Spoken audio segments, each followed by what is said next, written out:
Hey friends, Russ here, having more Daisy lever gun fun. And I'm going to show you an example of a Red Ryder that I like to think sort of is and sort of isn't. And what I mean by that is it's sort of newer, but it's sort of older. This is the model 1938 that came out after such time as the Daisy with the plastic stock and the way after the 11140s, but before the 1938B that's in current production. And some of the things I'm going to point out to you here, similarities and differences, are right here.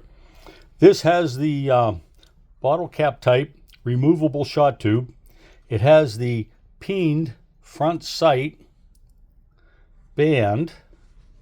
It has the lightning loader, as you can see here. So these are features you'll find on a lot of the older guns.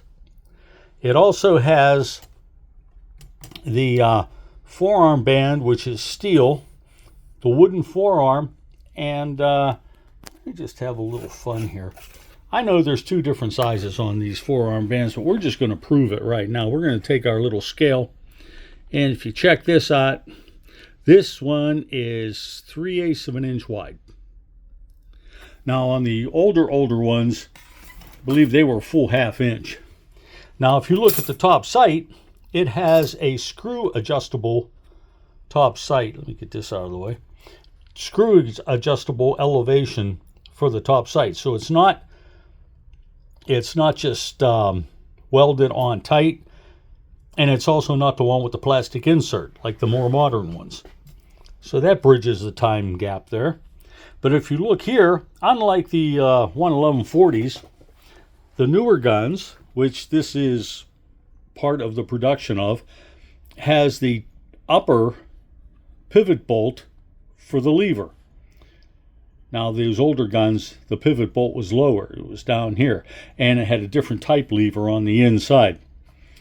This is an aluminum lever, but it's the aluminum one that has the plastic insert to help hold it onto the little grabber swedge down here on the bottom. Now if you look at the saddle ring, it's a steel saddle ring.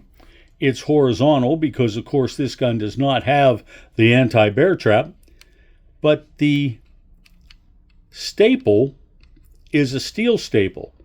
Now if you remember in the older guns, that steel staple, it went here and it was all like a U-shape with a long arm on one side that came through the other side of the receiver. This one does not have that. Okay, so that's like the newer gun. This is like the older gun. This does have Phillips headed bolts everywhere. That tells us it's a little newer. And if you look here, there are etch lines in this stock. Nice piece of wood. Not like the tight grain stocks that they have now. There's no crack all the way through it though. A lot of the older guns developed a crack all the way through laterally on the stock near the top.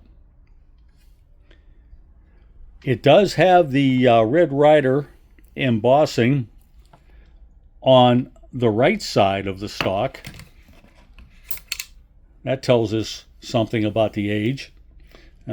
Somebody stuck that sticker on there. It's the operating sticker that Daisy had on some of their guns. And if you read the top, it's kind of hard to make out because of all this. If you read the top, it says it's a 1938 Red Ryder. Okay. Carbine, and comes from Rogers, Arkansas.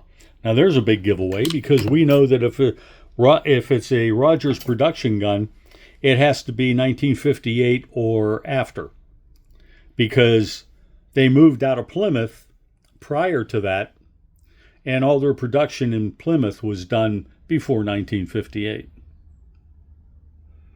So this is the gun that's sort of new, sort of old, and it's a model 1938. Now I've had several of these. They're really good shooters. Whoa, another thing here too, it has that one-piece trigger, not the trigger assembly. There is no safety on this gun either. So that tells us it's a little older than current production guns. There it is. The 1938 Red Ryder. Sorta is, sorta isn't. But I like these guns. I really do. They're nice to work on. They're nice to modify. And they have a great look about them. The classic Red Ryder look. Friends, if you have any comments, put them in here after the video. Don't forget to subscribe if you haven't already. Give us a thumbs up. We always like to see that. And we'll be talking soon. Stay safe.